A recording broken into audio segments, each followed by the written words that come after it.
Simply put, you must go test your resolve. Now please.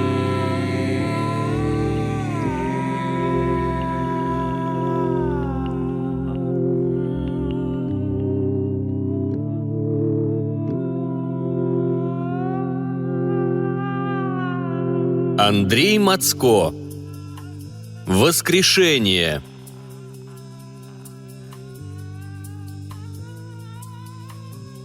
Я открыл глаза.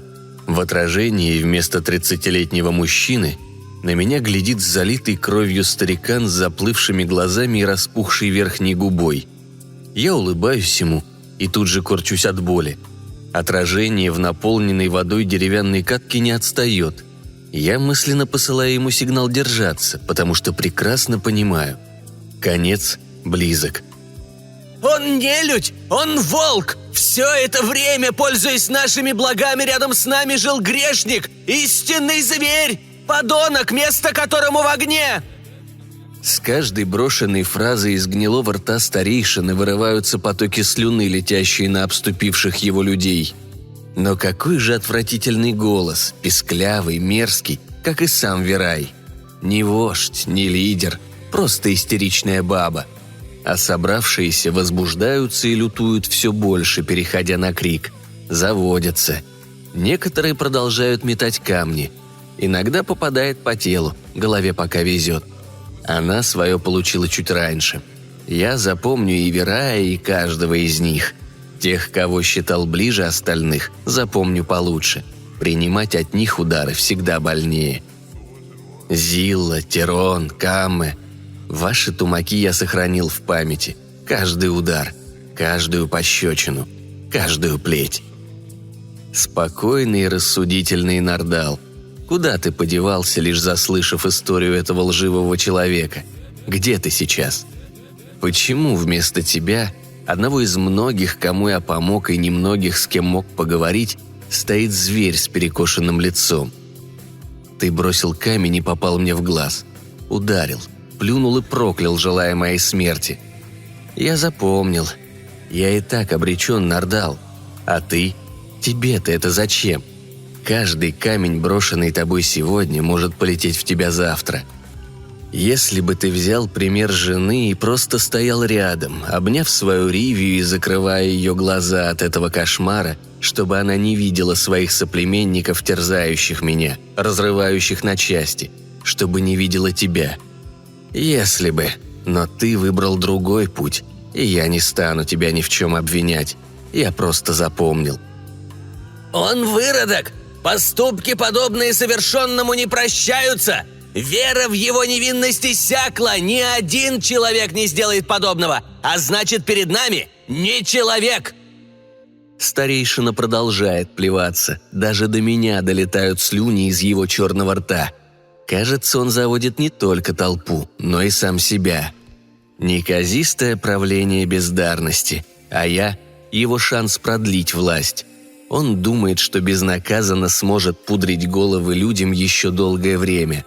Но я надеюсь, что все пойдет по плану, и возмездие гораздо ближе, чем Верай может себе представить. Илла не просто умерла, ее убили. Сейчас этот сукин сын порочит не только мое имя и честь. Верай делает все, чтобы люди согнали на меня спесь, а значит, отвлеклись от убийцы. Но я не убил жену. Пусть об этом знаем только я и тот, кто это совершил. Он себя еще покажет. Должен показать. «А что, если это он лишил вашу любимую дочь жизни? Илат, Илия? Что, если выкрал тело, пытаясь скрыть следы преступления? Что, если он демон, которому подвластно искусство сладословия, коему мы все поддались?» Верай не унимался, и вокруг испуганно зашептались. «Чары? Демон? Лжечеловек?» Нет же, глупцы, все гораздо хуже, чем вы думаете. «Верай, ты обвиняешь ставшего нашим сыном в убийстве нашей дочери. Убить ее он не мог. Его вина в другом, еще более страшном преступлении – преступлении против тела. Я, отец Иллы, запрещаю тебе связывать эти два преступления. Не потому, что я могу понять второе, потому что надо раскрыть первое». Он не сын тебе, Эллад. Сыном может быть человек, не зверь. И запретить не в твоих силах, но я прощаю тебя. В тебе, говорят, горе и жажда мести. Так выплесни эту чашу прямо в его бесовское рыло!» Верай указывает на меня длинным скрученным пальцем. Он слишком рьяно напирает на мою вину. Я один это заметил. «Да, вождь, я не могу запретить тебе говорить, но убили мою дочь, и запрет касается не слов, он касается действий. Я просто хочу правды, хочу наказания для винных. Правда в том, что перед нами один преступник, второй же до сих пор не найден. Я прошу слова, Верай, но не для себя, у ваш старика, дай слово Ролану». Ого, подарок, на который я не рассчитывал. Интересно, что ответит вождь. «Ты просишь дать открыть пасть злослову, Эллад? Ты хочешь, чтобы мы пали под лестью его псиного лая? Возможно, ты и сам под его чарами». Что ж, предсказуемо. «Вождь, я лишь хочу услышать, почему он совершил преступление. Хочу знать, где тело моей дочери. Я не отрицаю, что Ролан достоин смерти, но посмотри на него. Разве так ведет себя отщепенец? Разве так ведет себя загнанный зверь, которым ты его представляешь? Твоя речь не убедила меня, и я не забираю просьбу. Если ты против, воля твоя. Но, может, мы послушаем остальных?» Верай открыл было рот, но тут же заткнулся, потому что к нашему с ним изумлению люди, бросавшие в меня камни, люди, избившие меня до беспамятства, встали на сторону Эллада. «Дай ему сказать! Пусть говорит! Слово Ролану! Слово! Слово!» Лицо Верая приобрело землистый оттенок, но на нем не дрогнул ни один мускул. Он молчит, а когда крики стихают, выносит вердикт. «Я слышу вас! Пусть будет так! Пусть узник говорит!» Меня поднимают на ноги, поддав по ребрам рукоятью кинжала. Впрочем, удар гораздо слабее предыдущих. Ведут к Вераю и бросают на пол, на колени. Я не сопротивляюсь, потому что признаю свою вину и должен понести наказание. «Говори, Ролан!» Ну что же, во рту пересохло, но, думаю, я справлюсь. Я виновен. Вы все знаете, как я любил Иллу. Все знаете, что это было взаимно.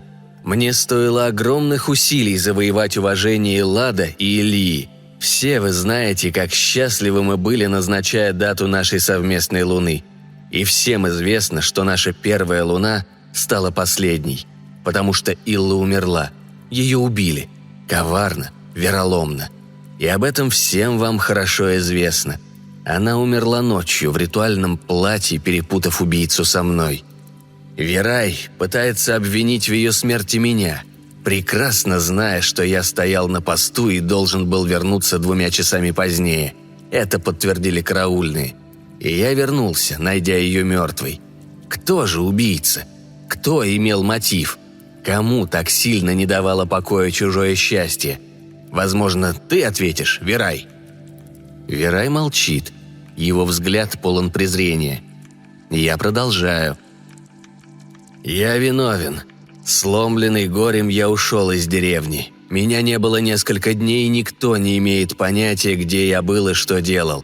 Эта тайна тянется за мной давно. Все вы знаете, что я не местный. Не возвращен вашим селением, не чту ваших богов. Но я научился жить среди вас и даже обрел друзей. Я виновен и перед ними, перед людьми, которые открылись чужестранцу, доверились моим словам. Вам невдомек, что мое детство прошло в учении. Я не помню родителей, не знаю их, и это правда, которая вам известна. Воспитанием моим занимался Шель, слепой старец, которому отдали меня юнцом в услужение. Я слышал, что меня подарил старцу один влиятельный вельможа за решение его проблемы, за возможность иметь детей.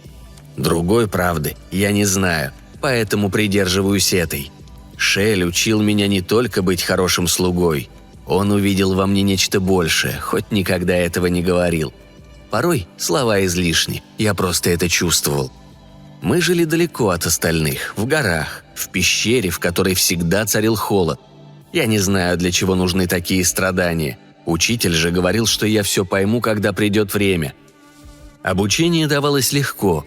Шель говорил, что полученные знания не раз спасут мою шкуру и помогут не одному человеку. Но истинного значения этих слов я не понимал. Он был очень загадочным старцем. В один момент у меня получилось то, что много лет не удавалось Шелу.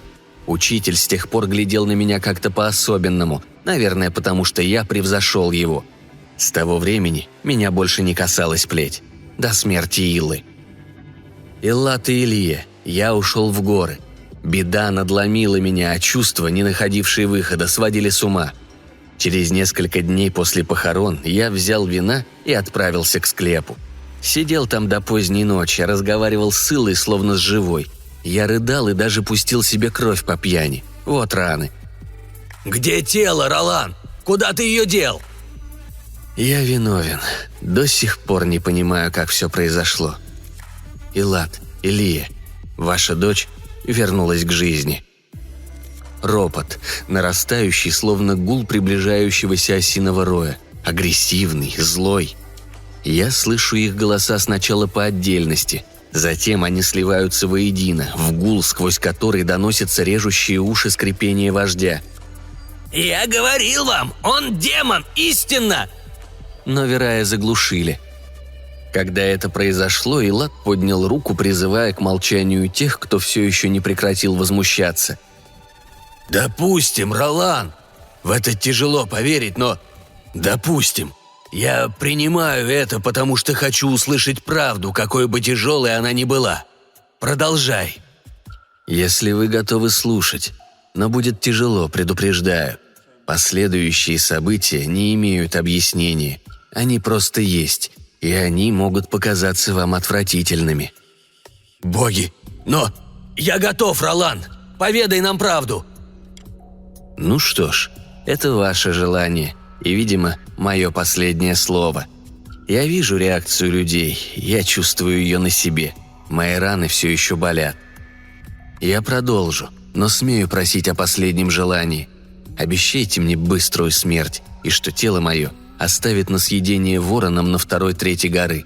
Это важно для меня, как важно вам узнать правду». Илат и вождь переглянулись. «Твое слово, Верай!» Надо отдать ему должное, Верай выглядит величественно. Он стоит, сложив руки на груди, высоко задрав подбородок и, кажется, глубоко задумавшись. Пожалуй, впервые я вижу в нем вождя, лидера, а не алчного проходимца, которым он без сомнения и является. Он будто оценивает риски. Безусловно, принятие мной смертного приговора должно радовать его, но сомнения останутся. Будто чувствуя, что идти на поводу у желания смертника плохая идея, после затянувшейся паузы он все же неуверенно кивает. «Только из уважения к тебе, Илат. Согласно твоей просьбе, Ролану будет дарована быстрая смерть. Его тело оставят на 2-3 горы, там, где опускается хлад».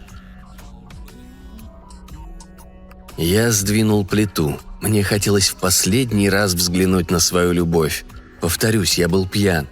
Когда я вновь увидел ее, такую красивую, словно живую, во мне что-то надломилось. Я возжелал смерти, чтобы остаться рядом с ней навсегда. Я не думал о вас, Илат, Илия, и это моя непростительная ошибка. Я пустил себе кровь и смотрел, как она бежала из вены. Боли не было, появилась лишь слабость. Поэтому я лег рядом и обнял Иллу, случайно зацепив кувшин. На вашу дочь пролилось смешавшееся с моей кровью вино. Но смерть не шла. Я лежал, продолжая рыдать от горя и отчаяния, а потом почувствовал, что силы покидают меня. Я понял. Это конец. Я поцеловал Иллу в губы и закрыл глаза, готовясь умереть. Но я ошибся. В следующий момент я оказался в ее объятиях. Она вцепилась в мои запястья и притянула к себе. От нее разило трупным смрадом, а холод мертвого дыхания обжигал мои легкие. Я пришел в себя и пытался выдраться, но сил на борьбу не хватало. Когда ее ноги обвелись вокруг меня, еще сильнее прижимая, словно желая близости, я потерял сознание. Очнулся под утро, кровь остановилась, Илла словно спасла меня от смерти. Но я не на шутку испугался, увидев пустой склеп. Тела не было. Все это время, пока отсутствовал здесь, я искал ее. Я ходил во все наши любимые места, наивно полагая, что знаю, где смогу ее найти. В одном из них меня и увидели. Так я и попался. Я виновен, потому что вернул вашу дочь к жизни. На этот раз недовольство больше. Шум разрастался до всеобщего гвалта, сквозь который до меня доносятся первые обвинения. «Виновен! Смерть некроманту!» За ним слышатся и другие, но это уже не имеет никакого значения, потому что я узнал этот полный ярости и страха голос. Я поворачиваю голову, чтобы убедиться, и сразу же ловлю в толпе знакомый затравленный взгляд. Это Валдай, сын Верая, отвергнутый Иллой ухажер, которому она предпочла безродного чужеземца. Единственный человек, трусость которого превосходит трусость его отца. Единственный, кто грозился убить меня, но не посмел. Он смог замахнуться лишь на беззащитную женщину. Толпа беснуется, им хочется крови, и я могу их понять. Я бросаю взгляд на вождя. Верай смотрит мне за спину и кивает. В волосы вцепилась рука, задирая голову. Шеи коснулась холодная сталь клинка. Я вижу, как из горла хлещет кровь, а затем все застила непроглядная черная пелена. Я открыл глаза. Илла смотрит на меня и улыбается. Она бледна, но все так же божественно красива. Я встал и подошел к катке с водой. Похожая была передо мной в день казни, и это воспоминание заставило коснуться шеи. Я нащупал, затем и увидел шрам в отражении, почти от уха до уха. Невероятно. Я обернулся. Илла, все так же улыбаясь, следит за мной взглядом. Что ж, последствия бывают разные. Хорошо еще, что все получилось. Могла ведь и промазать иглой. «Илла, завтра ночью мы отправимся в деревню навестить твоих родственников. Ты не против?» Все та же улыбка. «Представляешь, они даже не подозревают, где тебя искать. Не знают, что все это время ты была здесь, ожидая разрешения нашей маленькой проблемы. Вот удивятся, правда?» Илла не сводит с меня счастливых глаз. «Спасибо, любимая, ты все сделала правильно, и теперь мы снова вместе. Если ты не против, нанесем визит и тем, кто пытался нас разделить. Ты помнишь Верая и Валдая?» Лучшим ответом стала сияющая улыбка самой красивой женщины моего жизненного пути. Я откидываю разделяющий пещеру надвое плотный занавес и подхожу к ближайшей неподвижной фигуре. Из зашитого брюха старика выглядывают готовые вывалиться кишки. Но он смотрит на меня с обожанием, почти как Илла. «Надо подлатать тебя, Шель. Завтра важный день, и мне нужно, чтобы вы все хорошо себя проявили». Я осматриваю пространство, ловлю в ответ море сияющих радостных взглядов. Моя армия улыбается. Они знают, что скоро их ряды пополнятся теми, кто не так давно бросал в меня камни.